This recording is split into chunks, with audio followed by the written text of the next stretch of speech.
បាទជំរាបសួរបងប្អូនថ្ងៃនេះគឺយើងមានវីដេអូថ្មីមួយទៀតហើយដែលសន្យាពីថ្ងៃមុនគឺរបៀបចងដែកបាទ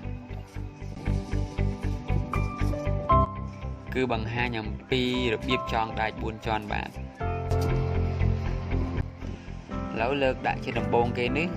យើងចងដែកធ្នឹមហើយតមកគឺយើងដាក់ចងដែកមួយជាន់សិនចងដែកមួយជាន់គឺយើងយកដែកបដោយមកមុនបន្ទាប់មកយើងយកដែកទៅតឹងហើយបន្ទាប់មកទៀតយើងយកដែកបដោយបន្ទាប់មកទៀតយើងយកដែកទៅតឹងគឺបញ្ចប់ហើយរបៀបវាស់នោះគឺស្រួលទេការពីដំបូងដៃមិញហ្នឹងគឺក្រុមការងាររបស់យើងគឺបានវាស់2ទឹក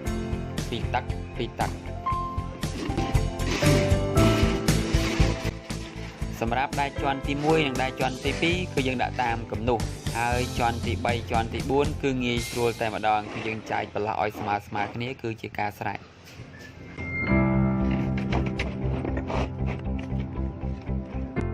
ចំពោះការដាក់ដែកជាន់ទី1នេះគឺយើងចងទៅតាមធ្នឹមទេគឺយើងវាចឲ្យចំគំនូសទៅគឺជាការស្រេច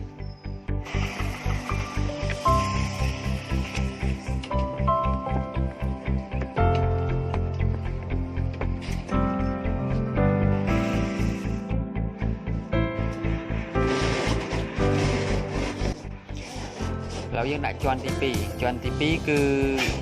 យើងដាក់ទៅតឹងហើយចំពោះការដាក់ជាន់ទី2នេះយើងដាក់ទៅតឹងហើយគឺយើងចងមួយសាសិន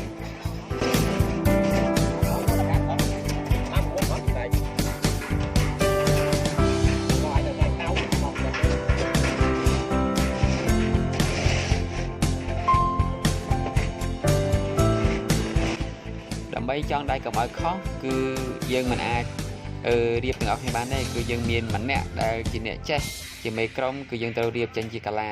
ហើយអ្នកផ្សេងទៀតគឺចងតាមក្រោយ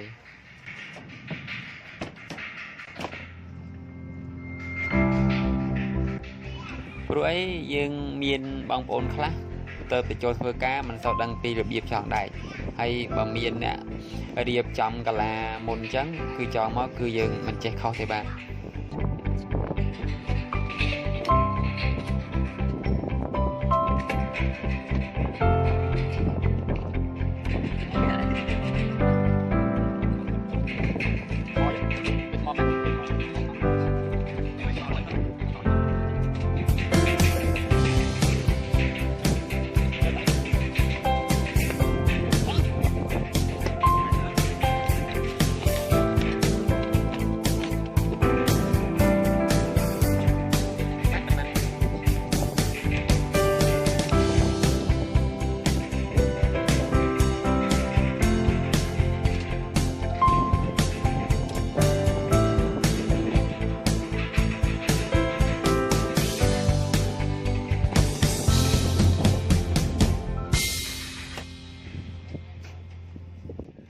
កាលគឺយើងលើកដែកពីដំបូងវាដែកវា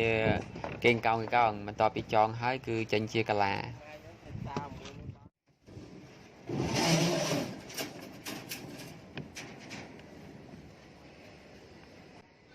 ហើយសារនេះដែរគឺយើងដាក់ជាន់ទី3ហើយដាក់ជាន់ទី3គឺដែក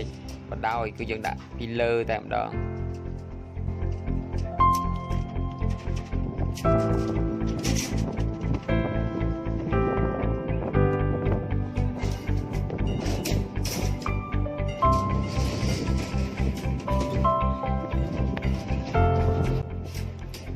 ចំពោះជាន់ទី3ដែរក៏យើង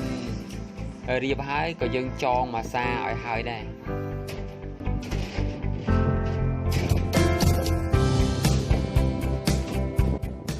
ចំពោះជាន់ណាក៏ដោយត្រូវតែមានអ្នកកាសអ្នករៀបមុនម្នាក់រហូត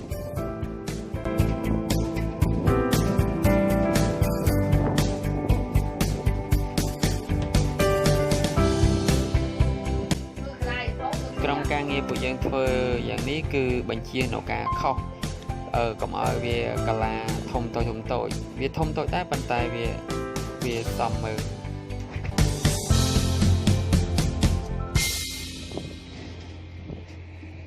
អ ចំពោះការលើកនេះដែរគឺជាន់ទី4ហើយគឺជាជាន់ចុងក្រោយគេទៅតឹងយើងដាក់ទៅតឹង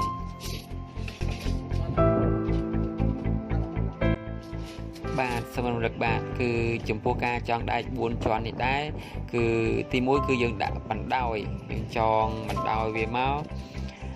ហើយបន្ទាប់មកគឺយើងដាក់ទៅតឹងហើយលើកទី3គឺយើងដាក់បណ្ដោយហើយលើកទី4គឺយើងដាក់ទៅតឹងទៀតហើយការចងហ្នឹងគឺយើងដំបូងគឺយើងត្រូវគ្រីស2តាក់ជុំវិញអញ្ចឹងហើយដល់ពេលយើងដាក់ដំបូងគឺយើងដាក់ទៅតាមគំនូទេប៉ុន្តែដល់ពេលលើកក្រោយមកគឺយើងស្រួលណាគឺយើងដាក់ទៅចំកដាលមកគឺជាការស្រេចបាទសម្រាប់វីដេអូនេះដែរគឺផ្ញើទៅជូនបងប្អូនដែលនឹងរៀបរូបផ្ទះចាស់ហើយសង់ផ្ទះថ្មីហើយឥឡូវសង់ផ្ទះថ្មីហ្នឹងគឺគេនិយមទៅសង់ផ្ទះថ្មទេហើយនេះគឺចាក់ប្លង់សេមួយស្លឹកបាទ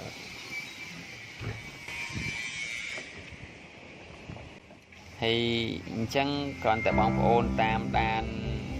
បន្តិចបងប្អូនបើចាក់ប្លង់សេមកស្លឹកអីផ្ទះមួយជាន់អីបងប្អូនអាចធ្វើខ្លួនឯងបាន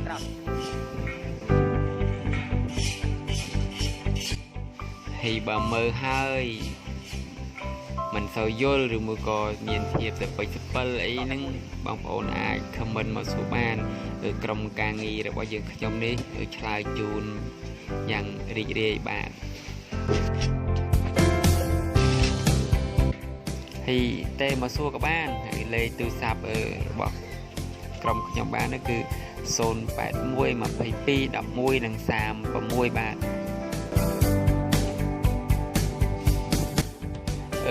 មានមួយទៀតបើសិនណាបងប្អូនឃើញហើយពេញចិត្តពួកខ្ញុំធ្វើអីតែហើយបងប្អូនថាធ្វើអីបងកដៅបងមានលុយហើយបងជួលក្រុមការងារអូនឯងតែម្ដងថាមិនដែរសូមជម្រាបបាទគឺមិនអីទេមិនថាបងមិនថាប្អូនទេអាចខលមកបានហើយបើចង់ឲ្យក្រុមការងាររបស់ខ្ញុំបានសាងសង់ផ្ទះមួយជាន់មួយក៏2ជាន់អីនឹងខ្ញុំធ្វើបានហើយខលលេខដែលខ្ញុំប្រាក់មិញទៅនឹងយើងទំនាក់ទំនងហើយនិយាយថ្លៃគ្នាទៅនឹងគឺអាចធ្វើបានហើយបាទ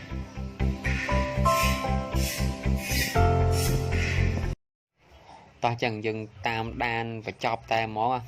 យើងនៅមានដែកខ្វែងដែកស៊ុបហើយនឹងកលថ្មកលអីនឹងចងប្រហើយប៉ត់ជ្រុំជ្រែងយើង